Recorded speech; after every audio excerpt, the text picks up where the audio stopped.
పేద ప్రజలకు నేను మంచి చేశానని జగన్మోహన్ రెడ్డి ఏం చేశాడు? పలానా చేశాడని చెప్పు, నువ్వే చెప్పు. డబ్బులు వేసాను అంటున్నాడు కదా అందరికి. 10,000 వేసాడు, ఆటో వాళ్ళకి 10,000 అన్నాడు, క్వార్టర్ 300 చేశాడు, 30,000. ఇంకేడాడు మంచి చేసింది? ఏం చేశాడు మంచి చెప్పు. ఏంది పేదల కంటే ఎస్సీ ఎస్టీ బీసీ మైనార్టీ వర్గాల పలానా వాళ్ళకి మంచి వాళ్ళనే అడుగు, ఎస్టీలను బీసీలను అడుగు మంచి చేశాడని. చేస్తే మరి ఓట్లు ఎందుకు వేయరు? చేస్తే ఓట్లు అంటే మిషన్ల తేడా చేసినాయి అంటున్నాడు కదా జగన్మోహన్ రెడ్డి. మిషన్లు చేసి తేడా చేస్తాయి అప్పుడు. మరి అప్పుడు కూడా మిషన్లో తేడా చేసి గెలిచాడు వాడు. ఇప్పుడు మిషన్ల తేడానే, మరి వాడు గెలిచినప్పుడు మిషన్ తేడానేనా? అప్పుడు ప్రజాస్వామ్యం అంటున్నాడు కదా వాడు. వేస్ట్ నా కొడుకు అండి, ఒక రకంగా చెప్పాలంటే వాడి గురించి మాట్లాడు. ముందు అంబటి రాంబాబు గారిని, నాని గారిని, వాడు అనిల్ కుమార్ యాదవ్ గారిని, నా కొడుకులు నిలబెట్టుకు తీస్తే సమాజం కదా బాగుపడతారు. రోజు బాబాయ్ మనకి పూతులు కాదు కానీ ఇప్పుడు వాళ్ళందరూ ప్రభుత్వం అసలు అన్యాయం చేస్తుంది, అక్రమంగా మా మీద కేసులు పెడుతుంది అంటున్నారు కదా. వాడే మొత్తం సావదింగింది, అందరం సావదింగ. వీళ్ళు ప్రూఫ్లు తీసి పెడుతున్నారు, ప్రూఫ్లు తీసి కేసులు పెడుతున్నారు. వాడు అసలు సావదింగాడు అందరినీ. వాడు అందరిని సంపద ఎవరని చెప్పు, వాడు అందరిని చంపాడు. అసలు నేను పేదలకు జీవం పోసాను, ఈ పథకాలు జీవం పోసాను అంటున్నాడు. అవునయ్యా, జీవం పోసాడు. ఎందుకు రాలేదు? 11 రోజులతో ఎందుకు పరిమితం అయ్యాడు? 11 సీట్లతోటి సగమన్నా రావాలిగా. రావాలి. మరి 11 రోజులతో ఎందుకు పరిమితం అయ్యాడు? దానికి చెబుతుంది ఆయన ఈవీఎంలు తేడా అంటున్నాడు. మరి అప్పుడు కూడా ఈవీఎంలు తేడాక, అప్పుడు కూడా ఈవీఎంలు తమ్మడాక. మరి చంద్రబాబు నాయుడు ఓడిపోయినప్పుడు మేము రాజశేఖర రెడ్డి నెంబర్ 1, రాజశేఖర్ గురించి తప్పు మాట్లాడాం. వీడు సైకో నా కొడుకు. అసలు వీటి గురించి మాట్లాడటం కూడా బయట. ఒక్క నిమిషం, ఆయన అంటుంది ఏంటంటే కనుక నేను తండ్రిని మించిన పరిపాలన చేస్తా అన్నాడు. తండ్రి నెంబర్ 1, రాజశేఖర రెడ్డి నెంబర్ 1. వీడు వేస్ట్ గాడు. చంద్రబాబు నాయుడు ఎప్పుడన్నా రాజశేఖర రెడ్డి ఒక మాట అన్నాడా? అనలేదు. ఎప్పుడన్నా రాజశేఖర రెడ్డి చంద్రబాబుని ఎప్పుడన్నా ఒక మాట అన్నాడా? అనలేదు. వీడు ముసలోడు, 73 ఏళ్ళు వచ్చినాయి. ఇవన్నీ అవసరం వాడికి?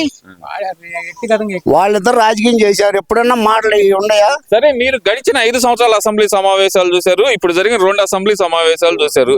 ఎలా అనిపించింది మీకు అసలు? ఈయనేం చెప్పాడు చంద్రబాబు నాయుడు? ఇసుక జోలికి కానీ ఏదైనా ఎమ్మెల్యేలు కానీ ఎంపీలు కానీ ఎవరైనా పోతే నేను ఒక్కసారి చెప్పేది, రెండోసారి చెప్పను అన్నాడు. వాడు దోసుకోమని ఆర్డర్ ఇచ్చాడు. అసలు వాడు మొత్తం దోసుకోమని ఇచ్చాడు. ఇవాళ ఇసుక 3 ఏళ్ళు 4 ఏళ్ళకి వచ్చింది. 12 ఏళ్ళు పెట్టి టక్కు ఇసుక కొన్నాం. 12 ఏళ్ళు పెట్టి టక్కు ఇసుక కొన్నాం. ఇన్ని లారీ 40 ఏళ్ళు 50 ఏళ్ళు పెట్టి ఇసుక కొన్నాం. ఇవాళ 3 ఏళ్ళకి వచ్చింది ఇసుక లారీ టక్కు ఇసుక 3 ఏళ్ళకి 12 ఏళ్ళు 3 ఏళ్ళకి వచ్చింది. మరి ఏది న్యాయం చెప్పు, నువ్వు చెప్పు. అప్పుడు అంతా ఇసుక బ్రహ్మాండంగా ఉంది, కావాలన్నా పక్క దేశాలకు అమ్ముదింగాడు ఇసుక. పక్క దేశాలకు అమ్ముదింగాడు ఇసుక. ఎవడు చేశాడు న్యాయం? పక్క దేశాలకు అమ్ముదింగాడు ఇసుక. సరే, ఇవన్నీ కాదు బాబాయ్, నేను పేదల కోసం పేదల మధ్య నుంచి పోరాటం చేస్తా అన్న జగన్మోహన్ రెడ్డి ఇంటి చుట్టూరు అంత పెద్ద కంచె ఎందుకు వేసుకున్నాడు? కంచె వాడి ఇంటి ముందుకి వాడు అక్కడ ఇల్లు కట్టుకున్నాడు. రోడ్డు ఎందుకు బ్లాక్ చేశాడు? అదే అడుగుతున్నా. ప్రజల మనుషులు అంటాడు కదా, రోడ్డు ఎందుకు బ్లాక్ చేశాడు? ఇల్లు వచ్చినాక తలగిచ్చారుగా. ఆ రోడ్డు ఎందుకు బ్లాక్ చేశాడు? నువ్వు ప్రజల మనిషివే, నీకేం భయం లేదు. పట్టలు కట్టుకుని బయటకు ఎందుకు వచ్చా? సెక్యూరిటీ కోసం. సెక్యూరిటీ. చంద్రబాబు కూడా అదే సీఎం గా. మరి మనం బురదలో రైతులు 1 గంట 2 దాకా తిరిగాడు. ఫోటోల కోసం అంటగా. ఫోటోల కోసం. ఈడే సెక్యూరిటీ కోసం. వీడు తప్పులు చేసాడు భయం, ఆయన న్యాయం చేసాడు ఆయన భయం లేదు. అది తేడా, అందుకంటే ఏం లేదు. ఆయన ఎవరికైనా ప్రజల మనిషి చంద్రబాబు నాయుడు. ఈడేమో దోసుకునే మనస్తత్వం వీడిది. వీడికి భయం, ఆయనకేం భయం? ఆయన భయపడే ఇప్పుడు ఎమ్మెల్యేలు వీళ్ళందరూ దోపిడీ పెరిగిపోయింది. ఈ ప్రభుత్వం వచ్చిన తర్వాత దోపిడీ రాజ్యంలో తయారు. 11 సీట్లు వచ్చినాయి కదా. ఈసారి ఒక సీటు కూడా, వార్డు సీటు కూడా కష్టమే. ఏంది బాబా అంత మాట అన్నా? అసలు వార్డు సీటు కూడా గెలవదు. 2027-28లో జమిలీ వచ్చింది, నేను గెలిచేస్తున్నాను. వాడికి కూడా ఒక సీటు కూడా రాదండి. వాడికి ఒక సీటు కూడా రాదు. మేము ఇక్కడే ఉండదు, మా బజార్ ఇల్లే. అప్పుడు రా, నా పేరు ఏదో రేటుకొండలో, ఇక్కడికి రా, అప్పుడు మాట్లాడొచ్చి. వాడికి ఆ ఒక్క వాడు కూడా గెలవడం. ఏంది మరి అసలు చూసి ఎలా అనిపిస్తుంది మీకు? గడిచిన 2 రోజులుగా అంబటి రాంబాబు అయితే కనుక అసలు మా వాళ్ళని అరెస్ట్ చేస్తున్నారు. మా ఊరితో కొడతామండి రాంబాబు గారిని. మా ఊరు రమ్మనండి. అంత మాట వాడిని మా ఊరు రమ్మను. అనిల్ కుమార్ యాదవ్ గారిని కానీ, అంబటి రాంబాబు గారిని కానీ, కొడాల నాని గారి కానీ తొమ్మానికి కట్టేస్తామండి. ఏంది అంత మాట? ఏందంత వాడిని రమ్మను. మరి అంత కోపం ఏంది అసలు? నువ్వు రాజకీయం మాట్లాడుకోవయా, ఇంట్లో ఫ్యామిలీలు ఎందుకు, ముసలోడు ఎందుకు? నీకు ఏమైనా ఉంటే మన ఇద్దరం మాట్లాడుకుందాం. ఇంట్లో వాళ్ళు ఏం చేశారు? రాజకీయం మాట్లాడుకో. రాజకీయం అనేది వాళ్ళు చెప్తారు, వీళ్ళు చెప్తారు, అది మాట్లాడుకో. వాడు ఇది చేశాడు, ఇది చేసి ఏం చేశాడు? ఏమి నిరూపించారు? కేసులో పెట్టి 53 రోజులు పెట్టి చంద్రబాబు నాయుడు ఏం బీకారు? వీళ్ళు చంద్రబాబు నాయుడు మేనేజ్ చేసి బయటకు వచ్చాడు అంటున్నారు కదా, Manage- సెంట్రల్ తో పొత్తు పెట్టుకొని మేనేజ్ చేసి బయటకు వచ్చాడు. సెంట్రల్ తో పొత్తు అనేది ఫస్ట్ నుంచే చంద్రబాబు నాయుడు మన దేశం కోసం ఇటు చీలిపోయాడు అప్పుడు మన కోసం. అదే పొత్తు అప్పుడు ఉంటే ఈడు అసలు వచ్చిన ఉండేవాడా? ఇడు ఉండేవాడు అప్పుడు. చంద్రబాబు నాయుడు చేసిన ఏదో పని ఏంటంటే ఎవరిని మీరు ఎవరి జోలికి పోవద్దన్నాడు. అదే చంద్రబాబు నాయుడు ఈడికి మళ్ళీ చేస్తే పరిటాలరావు ఎప్పుడో చావదింగేవాడు అండి. పరిటాలరావు ఎందుకు తెచ్చేవాడు? పరిటాలరావు ఎందుకు తెచ్చేవాడు అంటే ఎవరిని ఏం చేయొద్దు అని సాఫ్ట్ కార్నర్ అంటారు అన్నాడు. అంటానే వాళ్ళు తెచ్చారు మెయిన్ వాళ్ళంతా. పరిటాలరావు ఎవరికి ఏమన్నా ఏం చేశాడు? వాడిని దేవుళ్ళ కూర్చొని ఎవరిలో పుట్టోలు చూపుతారా ఇప్పుడు కూడా? వాడిని చావదింగింది ఈడేగా. జగన్ గాడే ఇల్లు కాదు, జగన్ గాడే చావదింగింది. అలా అది కాదు బాబాయ్, ఇక్కడ చూస్తే మరి జగన్మోహన్ రెడ్డి మాత్రం చాలా కాన్ఫిడెంట్ గా చెబుతున్నాడు. ప్రజలకి ఈ 5 నెలల్లో ఈ గవర్నమెంట్ మీద నమ్మకం పోయింది, మళ్ళీ ప్రజల్లో తిరుగుబాటు మొదలవబోతుంది, నేను వాళ్ళకి నాయకత్వం వహిస్తాను అంటున్నాడు కదా. వహించి గెలమునండి, ఎన్నెందుకు మాట్లాడేందుకు? నాయకత్వం వహించి వాడి సీటు గెలుచుకోమని చాలు. అంతే అంటారు. వాడి సీటు ఒక్కటి గెలుచుకోమను, ఇంక వేరే మాట్లాడద్దు. వాడు గెలుచుకోమను, వాడి సీటు ఒకటి. వాడు మామూలుగా చంద్రబాబు నాయుడు తిరిగి బహిరంగంగా తిరగమను. రాడంటారా? వస్తున్నాడు ఈ మధ్య. వాడికి వస్తున్నాడు.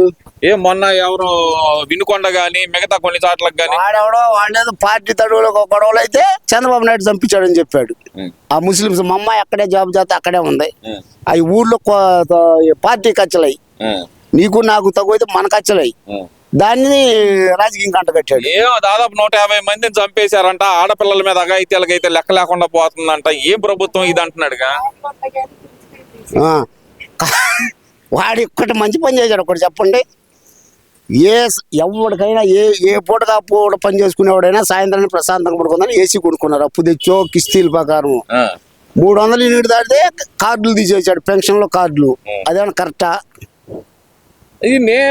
అది ఓకే, పథకాల సంగతి ఓకే.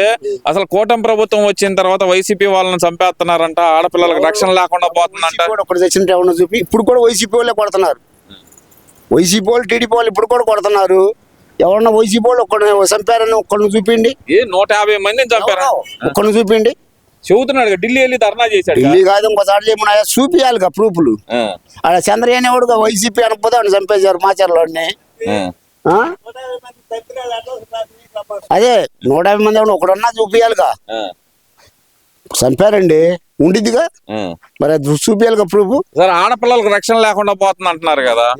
అప్పుడుందా రక్షణ, ఇప్పుడు లేదా? లేదంటున్నారు ఇప్పుడు. సరే అయితే, లేకపోతే ఇప్పుడు వాడు వచ్చి కాపాడమను, ఒకటి రమ్మను, ఊళ్ళో తిరగమను. వాడిని వచ్చి తిరుగుతాను అంటున్నాడు. వాడిని తక్కిలపాటు రమ్మను. ఎన్ని మాటలు ఎందుకు? ఆ జగన్ గారిని తక్కిలపాటు రమ్మను. రాడంటారా? రమ్మను, దమ్ముంటే రమ్మను. ఏందంటారు అసలు అంత కోపం రావడానికి? వాడు జగన్ గారు తక్కిలపాటు రమ్మను, లేకపోతే అంబటి రాంబాబు గారిని రమ్మను, అనిల్ కుమార్ యాదవ్ గారిని రమ్మను, కొడాలి నాని గారిని రమ్మను. వీళ్ళు వచ్చి తిరిగి పొమ్మను. అంతే అంటారు.